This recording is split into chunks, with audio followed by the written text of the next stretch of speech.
Hello students. पिछले कल जो एक्सरसाइज आपको मिली थी वो थी पैसिव विदाउट ऑब्जेक्ट, और आज हमारे पास जो स्ट्रक्चर मिला है सेंटेंस स्ट्रक्चर वो पैसिव विद ऑब्जेक्ट है। इसमें हम डिस्कस करेंगे ये सेंटेंस जो लिखा हुआ है। पिछले कल का एग्जाम्पल ऊपर लिखा हुआ the arch was built too low, लेकिन यहाँ लिखा हुआ है, देखो आज का जो एग्जाम्पल है उसमें लिखा हुआ है, मैं आपको दिखा दूँ, the king perceived their mood. The king perceived their mood, ये सेंटेंस है। इसमें द किंग सब्जेक्ट है, द किंग सब्जेक्ट है, इसमें वर्ब इसमें प्रिसीव्ड है,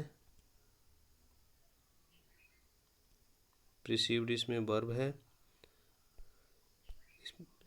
जरा ये देखो, ये वर्ब है, और ऑब्जेक्ट इसमें देयर मूड है। ये तीन शब्द हैं, the king perceived their mood. इन तीनों को आइडेंटिफाई किया हुआ है कौन सा स्ट्रक्चर है, subject plus verb plus object. इसकी अगर हम वॉइस चेंज करना चाहें तो इसकी वॉइस चेंज होगी, their mood was perceived by the king. ये पैसिव बनी, ऊपर वाला एक्टिव है, नीचे वाला पैसिव है। हम देखेंगे देयर मूड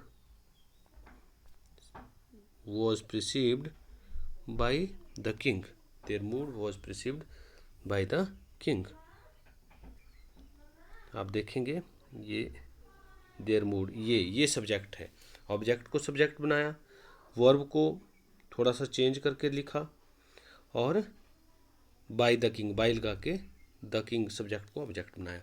इस तरह से हमने इसको सीखना है कि कौन सा स्ट्रक्चर कैसे चेंज हुआ। आज हम सब्जेक्ट का ऑब्जेक्ट और ऑब्जेक्ट का सब्जेक्ट बना के एक्टिव वॉइस से पैसिव वॉइस बना रहे हैं।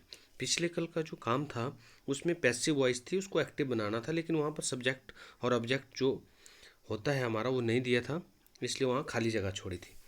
तो हमने the king perceived their mood से बनाया their mood was perceived by the king, क्योंकि ऊपर वाली वर्ब में देखना ध्यान से, ऊपर वाली वर्ब में ये जो वर्ब की फॉर्म है सेकंड फॉर्म है। सेकंड फॉर्म होने के लिए इसके नीचे वॉज या वर लग जाएगा। यहाँ वाज लग गया, कई जगह वर भी लग सकता है, तो प्रिसीव्ड के कारण वॉज लगा। इसको हमने देखना है, सीखना है, और नीचे वाले सेंटेंस अब हम करेंगे। देखते हैं कौन सा सेंटेंस हम समझ पाएंगे ठीक से। फर्स्ट क्वेश्चन है, ये देखेंगे, ये फर्स्ट पार्ट मैंने इसको आपके लिए थोड़ा सा बॉक्स में ले आया ताकि आपको पता लगे हम कौन सा डिस्कस कर रहे हैं। वी फाउंड समवन, इसकी हमने पैसिव वॉइस बनानी है। जरा आप सोचिए क्या होगी। फाउंड सेकंड फॉर्म है, सब्जेक्ट वी है, ऑब्जेक्ट समवन है, सोचेंगे क्या होगा।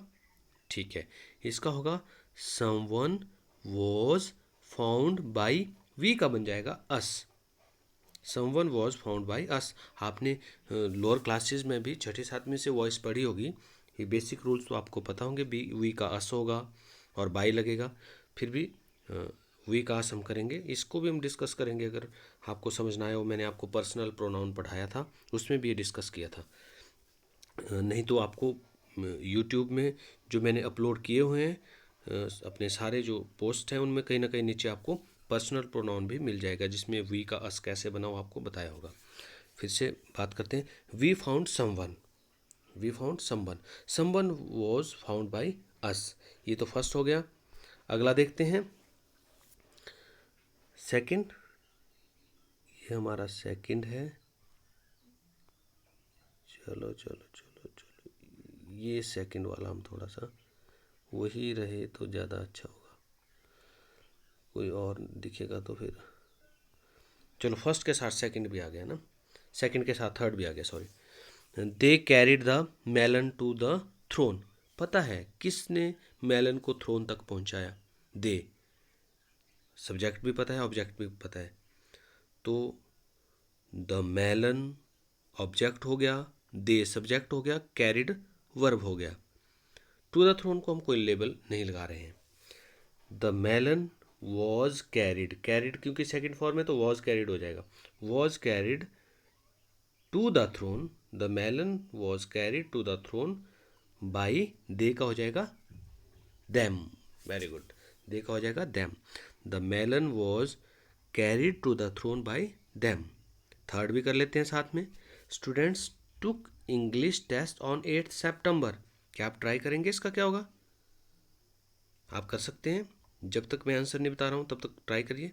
Students took English test on 8 सितंबर। सब्जेक्ट कौन सा है, वर्ब कौन सा है, ऑब्जेक्ट कौन सा है और अदर वर्ड्स कौन से हैं, ये देखना है। चलो मैं बताता हूँ। स्टूडेंट्स सब्जेक्ट है, टुक वर्ब है, ये भी सेकंड फॉर्म में है इसलिए वाज वर्ब का यूज होगा। इंग्लिश टेस्ट ऑब्जेक्ट है, ऑन 8 सितंबर अदर वर्ड्स है। ओके, अब हम कैसे करेंगे? इंग्लिश टेस्ट ऑब्जेक्ट का सब्जेक्ट बना दिया, was taken by students on 8th सितंबर। English test was taken by students on 8th सितंबर, या English test was taken on 8th सितंबर बाय स्टूडेंट्स, दोनों ठीक है। ठीक है, अभी हम अगले की तरफ चल पड़ते हैं। थोड़ा आगे वाले फोर्थ को भी ले लेते हैं इसी बॉक्स में। My younger brother did all the papers very well. मेरे छोटे भाई ने सारे पेपर बहुत अच्छे किए। सब्जेक्ट कौन है, वर्ब कौन है, ऑब्जेक्ट कौन है, अदर वर्ड्स कौन से हैं, ये आपको समझना है। माई यंगर ब्रदर सब्जेक्ट है, डिड वर्ब है, ऑल द पेपर्स ऑब्जेक्ट है, वेरी वेल अदर वर्ड्स है। तो all the papers were done by my brother, younger brother. All the papers were done by my younger brother very well. अब हम थोड़ा सा change करेंगे बिल्कुल अच्छी सेंस बनाने के लिए। All the papers were done very well bye my younger brother. तो ये इसका कंप्लीट हो गया। मैं अब लास्ट वन आपको बता रहा हूँ। My mother helped me in my online studies. मैं सीधा बना रहा हूँ, कुछ एक्सप्लेन नहीं करूँगा, आप खुद समझेंगे। अगर फिर भी समझना है तो मुझसे पूछ लेना, जबकि मुझे लगता है कि आप मेरे बताने से पहले आप इसको खुद बना चुके होंगे। ट्राई कीजिए। Okay, I was helped bye my mother in my online studies. I was helped bye my mother in my online studies. आपको जो समझ नहीं आया है वो मुझसे पूछना है। Thank you.